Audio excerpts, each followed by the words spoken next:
Good afternoon, everyone. Thank you so much for joining us for today's Influence Stories. Today we have a very, very special guest with us. We have the president of the Florida Education Association, Fedrick Ingram, joining us today in a very important week for the association and for education all over Florida. Thank you so much, Mr. Ingram, for joining us today. Well, thank you. Thank you, Helena, for having me. I appreciate you. Well, thank you so much for making time, because I know that you have a lot of things going on. But first, before we get to what has happened this week when it comes to the opening of our schools safely, which is the most important part, which is what everybody wants. You know, I'm a mom. I know a lot of moms that are very concerned, as well as teachers. And of course, our professionals in the medical community are watching anxiously as to how this opening of the schools is going to go. Before we get to that, I would like for you to tell us a little bit about what is the Florida Education Association. And I want to encourage everybody to please send us your questions in the comments, and we will try to get them answered as we go. And also, las preguntas las pueden hacer en español y yo las traduzco. Cualquier cosa que tenga que ver con la educación, con las escuelas, nos está acompañando el presidente de la Asociación de Florida de Educación. Así que cualquier pregunta que nos quieran hacer en español, yo se las traduzco. I was just saying that any questions that could come in Spanish, I'd be happy to translate, and we'll get them answered as well. So tell us a little bit about what is FEA? Sure. Well, the Florida Education Association is the statewide teachers union, and we represent 150,000 school employees, cafeteria workers, bus drivers, security monitors, secretaries, paraprofessionals, of course, our pre-K through 12 teachers. We represent college and university professors at our public universities and colleges. And we also represent a large contingent of retirees and students that are pre-service teachers that are wanting to be teachers in our colleges and universities now. And so we are really excited about, public education and what we offer to students at large in all of our school districts. And so we are the umbrella union for 100 other local unions. And so in Miami-Dade, you have United Teachers of Dade, in Broward County, you have Broward Teachers Union, so on throughout the state, from the Keys all the way through Escambia County. And we are the #1 advocacy group for education for students, for parents, and for teachers and school employees. Well, that is really interesting that you would mention that, because I wanted to talk about whether you guys just represent teachers or, who else can join this association. So you must be a school employee of a public school. And if you're a public school employee, then you are free to join our union. But we also have allies and partnerships with many different civic and social organizations, many different parent organizations that we talk with, we schedule meetings with, we lobby with here in Tallahassee. And we also try to just ensure that everybody who is a stakeholder has a voice in public education. If you care about public education, then you are a friend or an ally of the Florida Education Association. So very important. So not just teachers. And I wanted to also ask, like I said, we are going to be talking about COVID. Of course, that's what's in everybody's mind. But in non-pandemic times, what are the issues that the FEA focuses on and that advocates on behalf of students, of teachers, of workers, and of course, at the end of the day, of parents and our children? So our #1 issue is always students. We keep students first and focused. And so what we do is try to make sure that each public school in every community has everything that they need, from programs like band and art and science to how we test students and how we teach students, what the time on task is with teachers and students, what different services that we can offer to our most challenged students. And we also advocate for our teachers and their teacher pay. As you know, that we are 46th in the nation in teacher pay, so we've got a long way to go. I'm going to have you repeat that. Where are we on teacher pay? We are 46th in the nation in teacher pay. In the nation. Okay. That's right. I'm just going to leave that right there. That's right. Quick civics lesson. There are only 50 states, so we are at the bottom.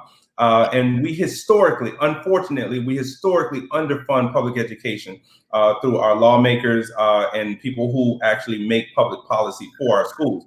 And so that is a big job for us to try and make life better for those people who give their lives to our students every day. And so, we spend our every waking moment trying to make schools better, trying to make our students better, trying to reinforce that with what teachers need, and of course, our educational support professionals. We can't just believe that our public schools are about the teachers, although that is the core of who we are. We're bus drivers. You have to get your kids to school safely. We're cafeteria workers. We are security monitors. We're secretaries. All of the people who work and touch kids every day, you want to ensure that these people have what they need for their own lives and can take care of their own kids. And that's what we do every day. Well, it's important to note that, I mean, it's not just, of course, the teachers that are in contact with the kids every day, but we have to think about all of the staff that is in these schools that has to show up every day, that has to help these kids, and that has to keep the wheels running for these schools to run well. So these are all the people that we're going to have to take into consideration when we talk about returning to schools safely, not just the teachers, cafeteria workers, the bus drivers, the staff in the office, the nurses, whether they're staffed with, the medical office at each school. My child she is going to be going into kindergarten in public school. I am a fan of public school. I learned how to speak English thanks to public school. I'm going to age myself here, about 30 years ago, a little more. So to me, I'm a big fan of public school, which is why I love having you on here today and to talk about this important issue. Now, what do teachers want, and what not the teachers and the staff that belong to the FEA? What do you all ask for in the safe return to schools with this pandemic going on? Yeah, so it's a tough time for all of us as we search for ways to creatively find safe ways to get our students and our teachers and our school employees back in schools. Listen, we're simply asking for the basics of what we need to have. We're asking our state government to get this virus under control. That's the first thing. Our positivity rate must go down. We're at a 23.4% positivity rate across the state. Most other countries who have re-entered schools fall between a 3 and 5% positivity rate. We are astronomically adding to the virus positive count throughout the state of Florida. We've got to get those rates down. We've got to get the hospitalizations down. If we're going to go back to school in brick and mortar, teachers must have what's called PPE, personal protective equipment. That may mean that they need face shields or masks or gloves in some instances, because don't forget, we take care of our most challenged and vulnerable students. And so we have to take extra care with those students, but that means that we need to have extra care taking care of us, simply so that we don't spread a virus. We're not in the stream to contract the virus, and so those things need to be in place. If there is infrastructure needs, remember that our public schools were built for social interaction, not social distancing. And so we have to re-engineer what we believe about our public schools. There may need to be plexiglass. There may need to be one-way hallways. There may need to be hand washing stations, because we have restrooms, but they may not be equipped for daily, hourly hand washing for hundreds and sometimes thousands of students in our bigger schools. And so we need those things to be in place before we can even consider. And the last thing I'll say, we need a complete education on what our public schools are going to be in this new normal. That means that our first graders and second graders, in some cases, are going to have to wear masks. They are, because that's the safest thing for us and for the teacher.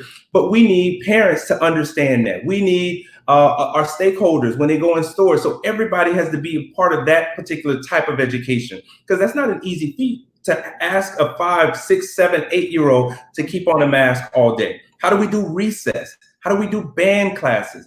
How do we do chorus classes when there are aerosol droplets that's going to happen with that? We don't have answers to those questions. And all we're simply asking for is to give us the answers to some of these questions so that we can slowly but comprehensively have a sensible approach to bringing our kids back to school. Well, that's very important. And it brings us to some of the things that are being said here in Florida. from the governor's office. And I understand that the FEA filed a lawsuit on Monday on behalf of teachers and your members. Tell us a little bit about why you filed this lawsuit and what you want to come out of this lawsuit. Sure. Unfortunately, our organization had to bring a lawsuit this Monday against the governor and the commissioner of education and the state board of education because there was an emergency order issued by the commissioner of education that did three things. Their emergency order said that all school districts must have a brick and mortar option, in-person teaching. So that means no matter what, where the virus is, no matter if you're ready or not, you have to offer a brick and mortar option. That's one. And we believe that that's unconstitutional because in the state constitution, it says we must have a safe and secure public education system. We don't believe that our government, our state government, can ensure safety. They can't ensure security given the circumstances. Two, it said that all schools must open by August 31st. And so if a superintendent or a school board or a local union says, hey, we're not going to start until after Labor Day, or we're not going to start until the middle of September, or maybe we might need to push back to October 1st, they're not allowed to do that. And the last thing this emergency order did was say, if you submit a plan and you have to submit this plan to the Department of Education, we can deny that plan and we can penalize a school district and not give the proper funding to that particular school district. We believe all of that is unconstitutional. Given what we have with the virus, that we cannot ensure safety, that you take the latitude to push back the dates, and that you will penalize school districts, we're taking the governor and the commissioner to court to stop this action. So that was on Monday, and it made a lot of news. It was nationally, it was a huge deal because there are a lot of other states that are dealing with the same situation. Have you gotten any feedback from any of the parties? Or, I mean, we have heard some possible changes coming from the governor's office. Tell us a little bit about these messages that you see coming out of the governor's office. Well, there are mixed messages that are coming. We have heard nothing directly, but what we have heard the governor say in a press conference just yesterday is he started to separate himself from the emergency order and say that schools, can have hybrid models. Schools can formulate the way that they want, the way that they believe their schools will be safe and secure. And so all that's fine. You can say one thing, but you can still have the emergency order there that the superintendent, school board members, and the unions have to comply with. And so what we're simply asking them to do is either rewrite the emergency order or declare that emergency order void. And so if they do that, then we have the latitude to actually be creative with things. Listen, a school district may decide they can open schools once a week in-person teaching or twice a week in-person teaching. The emergency order does not give that latitude. It says you must have a five-day in-person option. And that's not very viable, especially being in South Florida, because the virus is running rampant there. And our state government. I'm in South Florida. That's right. I'm in South Florida, and I just can't, I'm looking at that and I'm going, I just don't see how that can happen with the numbers. We are considered the hub of the coronavirus right now, worldwide, not just the States. That's right. Worldwide. That's right. So, I'm sorry for interrupting you, but I just wanted to make sure that you knew that I was completely committed to this. We heard the press conference yesterday from the governor's office. We have some questions. I wanted to let everybody know, please ask your questions here in our comments and we'll try to get them answered. You brought up the mixed messages, and whatever you're getting from a press conference. And what we're hearing is we're getting mixed. I'm reading one of the questions. We're getting mixed messages about kids going back to schools. Can parents decide to have their kids schooled virtually through all the public schools, or are teachers interested in that? And do they need special training for that? So again, we're going back to the funding, right? And how much we need new equipment, more training, more, not just maybe more technical equipment, more laptops, higher Wi-Fi perhaps, but also we need to train these teachers, as well as buy this PPE, the masks that are not supposed to be reused. You're dealing with kids from all spectrums of life who may not have masks. And I don't know about you, but I cannot get my 3-year-old to wear a mask. And my 5-year-old wears it for about 15 minutes. So that is our threshold of going outside. Sure. So, these are all things that we all have to deal with. So tell me a little bit about what are some of the challenges that teachers would be facing in going into a virtual classroom? So the virtual classroom, listen, we ended school March 13th with the governor's executive order because we had a virus that we had a lot of question marks about, and we didn't know what the spread was. We didn't know, what this was going to do. And so now we're at a point to where the same virus is inflicted upon our communities, and now we're going to open schools almost as if we have solved the problem. We have not solved the problem. So there's still the same issues going on. We have teachers that may have underlying issues. They may have heart issues. They may have diabetes. They may have other health concerns. And so they may fall into the vulnerable category. These teachers may be over 60, which we know is a vulnerable category. Or they may be a healthy teacher taking care of a sick parent at home, or an elderly parent at home, or a sick child at home, and they don't want to be connectors or vectors, carriers of this disease back to their families. And so those are the unanswered questions that we don't have. We don't have reasonable accommodations for our teachers or our educational support professionals. What happens when a teacher or a cafeteria worker says, I can't go back into schools, I'm scared, I have fear? Do we have reasonable accommodations for that person, or do they expect to lose their jobs? What happens when a teacher gets sick? If a teacher gets sick and has to quarantine for 14 days, we don't have a statewide plan for that. We don't have a substitute plan for that. Do we usher in a substitute to a class that has been quarantined, for a teacher? Those are the kinds of things that are unanswered. And so we don't need a slogan to say, hey, let's open schools, because schools need to be open, without a plan behind that. We need a comprehensive, well thought out plan. We need all voices to the table, because there is a fear like I have never seen before from our teachers. They're filling out wills. They're filling out living wills. They're trying to get their affairs in order. And why are they doing that? Because they need the money. They have to go back to school. But we should not be forcing our teachers, people who give to our kids every day, back into a place where we know we can't keep them safe. That's not fair. That's unfortunate. And in Florida, we should be better than that. I agree 100%. And judging from the comments that are coming in, I want to repeat. Right now, the president of the Florida Education Association is joining us in today's Influence Stories. Fedrick Ingram, thank you so much. I wanted to remind everybody they can ask their questions. Les recuerdo que pueden hacer sus preguntas también en español y yo las traduzco para que el señor Ingram nos las pueda responder. I welcome all questions. We have a few that I'm going to bring up right now. Will elective classes, these are things that perhaps should be answered by each school district. As we know, in Florida, the schools are led by each school district, and so every county has a different school district. They're asking things like, are teachers given the options to teach virtually? The governor mentioned this yesterday, but the option doesn't exist in some counties, mine included. They do not say which county that is. But there are no options for high-risk teachers other than to just quit their jobs.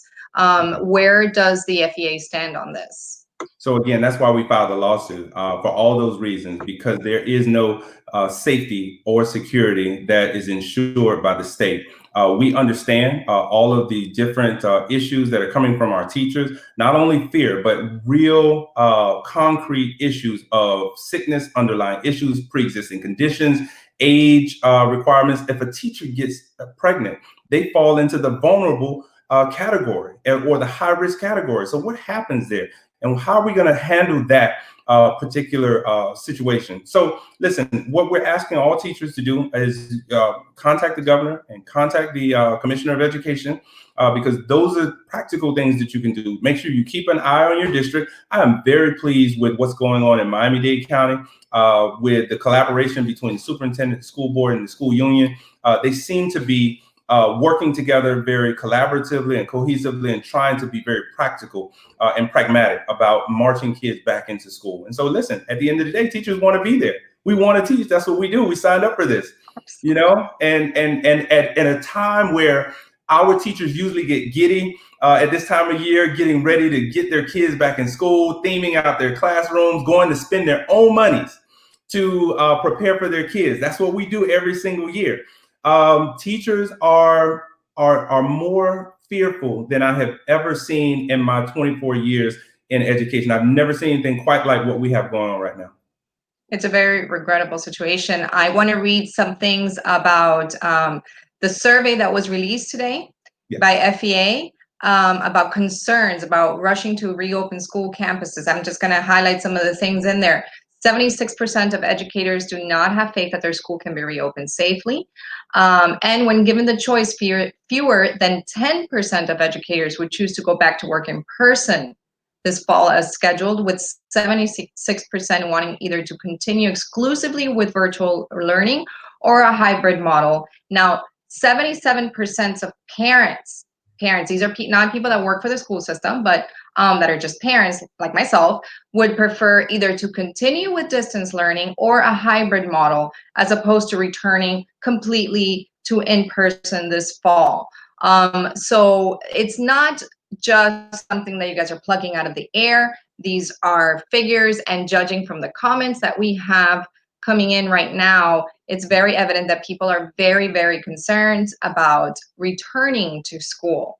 What do you think should be the next steps to be able to that we return safely, that everyone is safe, not just the kids, which is important, but the teachers, the cafeteria workers? Again, you know, there are so many, especially, I mean, in South Florida, intergenerational households where the grandmother lives with the kids, and if the kid goes to school, they can get something, not be completely asymptomatic, bring it home and cause severe, their grandparents or an aunt or their mother who may be, you know, have immuno problems, to be very, very sick. So we're not just talking about teachers and, you know, teachers wanting to stay home. This is a community issue.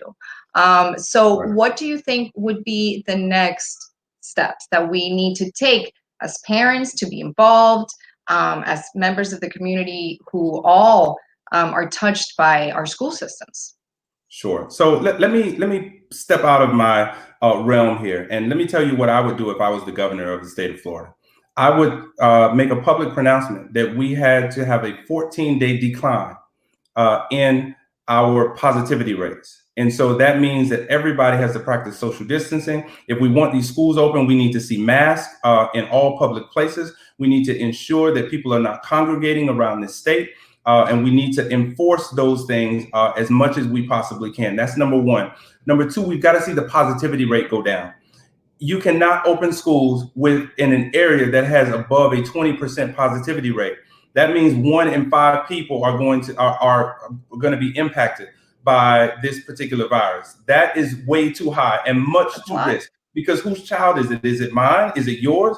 We should not be playing duck, duck, goose with our kids when it comes to their lives. That's not what we should be doing. So if we ensure 14-day decline, if we deal with our positivity rate, let's get the positivity rate to where the CDC says it needs to be, below 5%. Let's deal with that. And then while we're doing that, we get the proper PPE in. That means that we need to send more money to our schools. That means we're putting pressure on the Congress to pass the next phase of this virus bill that they're contemplating, called the HEROES Act, in the House. Let's get our senators to send and usher in millions or billions of dollars to re-engineer our schools in terms of plexiglass, in terms of hand washing stations. Let's get masks, let's get gloves to all of those folks that need them in our schools. Let's figure out how we're going to practically do certain classrooms that will be vulnerable, like chorus, like speech and debate, where you have to speak, where you have to talk, where you have to, you know, kind of do that interaction. Let's figure out how we're going to social distance our kids on buses, in the cafeteria, at assemblies, in the classrooms. And where we can't do that, let's get a practical plan to deal with hybrid classrooms.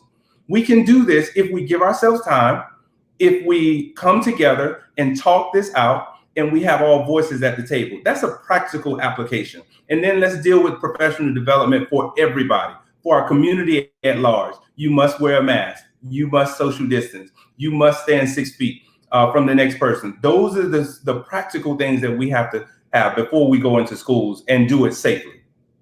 That will be very difficult to enforce with children. I mean, that's just the only way that I see it. I know, and the younger they are, the more difficult it will be. But we're talking about teachers here today.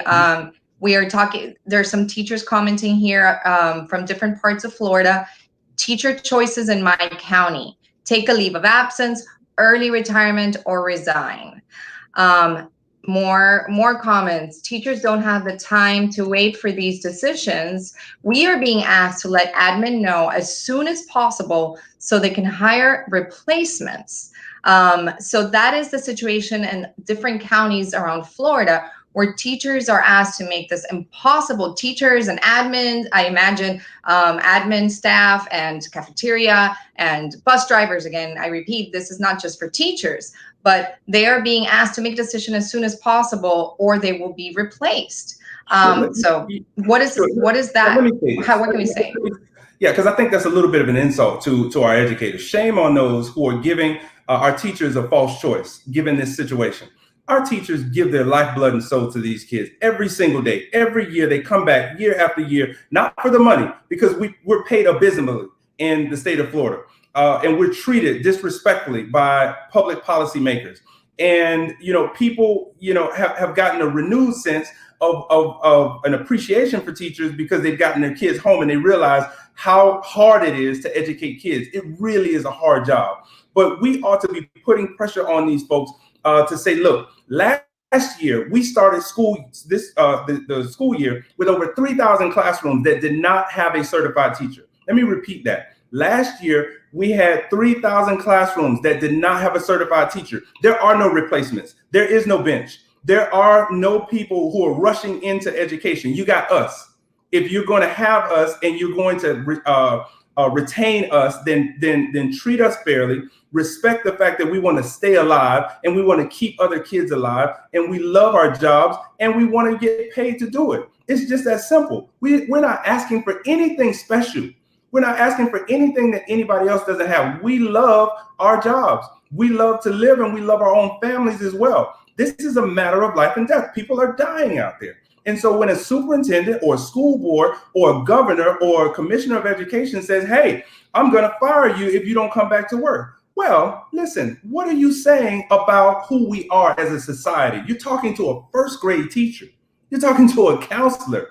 You're talking to a football coach, a band director. These are people who take the humblest jobs and do the magic that we need to produce the next lawyers and doctors and engineers and politicians. And God bless every person who does that, because it's God's work.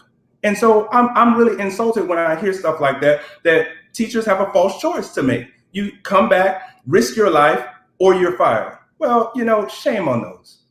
Agreed, 100% agreed. And we have another comment coming in. We all know that teachers spend money out of their own pockets to buy supplies for their classrooms. They're already extremely low salary because, like you said, and I think it bears repeating, we are number 46 out of 50 states in how much funding we receive. So teachers take money out of their own pockets to buy supplies. And now another comment coming in, I've spent hundreds of dollars, again, not for school supplies, but for PPE and cleaning supplies, which are in short demand, by the way. Try to find a Clorox wipe anywhere, I can't find it. So this is a situation that I think needs to be revisited, and I think that we're probably going to have you back very soon so that we can continue talking. People want to know how to follow what's happening with the lawsuit. I would recommend that you follow FEA on all of their social platforms, Florida Education Association. También estamos en español, pueden buscar FEA en español, FEA en español, así que los pueden buscar en español. También tienen sus redes sociales. I will also like to share the website for those that are interested and are able to follow. I will write it in the comments so that people can follow on the website. Is there any other place that they could follow? They can go on our Twitter. We're all under Florida EA, and they can go on our Instagram page. And we also have the website, like you said, and Facebook. So we're all over the social media platforms. But I want to make one more comment because I know that you said that teachers are starting to buy their own PPE. What I want the general public to know is bigger than that for teachers. These are places where teachers are going to congregate with hundreds and sometimes thousands of kids. We need to deal with ventilation systems. We can't buy new air conditioning units for our teachers and for these folks who are going to be here. We have to deal with industrialized filters. We have to deal with industrialized cleaning and cleaners. We have to make sure that we have enough custodians to actually do the work. We need to make sure that we have the proper industrial equipment to clean our schools, not only every month, every week, sometimes every 3 days when you go into a gymnasium or you go into a locker room or you go into a band room, that these are these big places or arenas that we have in our schools. Teachers can't afford to buy that. That's going to be a matter of life and death. So yes, I of course encourage my colleagues to get your mask, to get your own PPE, but know that we've got a big problem. This is a problem of the ventilation systems because this virus travels. This virus can travel through the air conditioning. This virus can travel through air ducts, and so it will land on someone if we don't get our acts together. And that's what we're talking about. Let's not, play this down. This is a huge issue for us. But at the end of the day, I think it's going to be, one of those things. I'm the ultimate optimist. I am, a high school band director, spent most of my formative years down in Miami-Dade County, love every second of being in the classroom. And I think our teachers are just the best in the business. We, this is God's work that we do every day. And we're going to get back to doing this. So parents have every confidence that once we're finished with this virus, we will get those kids back to where they need to be. I completely agree. And this is very difficult for working parents as well as myself. I'm lucky that I have help and that my husband and I, kind of tag team it so that our girls are always entertained. And now school's starting, like I say, for real, for our kindergartner. So I think it's also a situation that it is difficult for parents. Some parents had to go back to work. Some parents are doctors. Some parents work at grocery stores. They work at pharmacies. They're essential workers. And I think that for those of us that are able to keep our kids at home, we should. And maybe, if there is going to be some sort of a hybrid, then let the parents who really are essential workers maybe send their kids to school. There's less kids. We all have to chip in. And every time, it's funny, but it comes up in every influence stories that I've done. When the community gets involved is when things really happen. That's right. So if we feel as parents or as grandparents or as aunts or as uncles that it is not safe to open, we should all write, call, email, tweet at all of our elected officials so that they know that we are watching. I think that is very important. So I think that, thank you so much for all of that information. And I encourage everybody to follow Florida Education Association on all social media platforms. I wrote in the website address, feaweb.org. So please, everybody, stay involved. This is an issue about all of us. Whether you're a teacher or not, whether you have kids or not, this will affect the entire community, the entire state, and the entire nation. So I very much appreciate your time. I like to keep this, within 25 minutes. We had so many questions that were above that time, but it's a very important issue. And I'm definitely going to have you back, I think, to be able to follow up and see what is happening with our schools. Absolutely. Thank you for having me today. I so appreciate it. Thank you so much. Thank you for everyone that joined us and that sent in their comments. Please keep those coming. We'll try to get those answered for you. And always join us here for Influence Stories on Thursdays at 5 p.m. Thank you so much. Have a wonderful rest of your day. Take care. Thanks.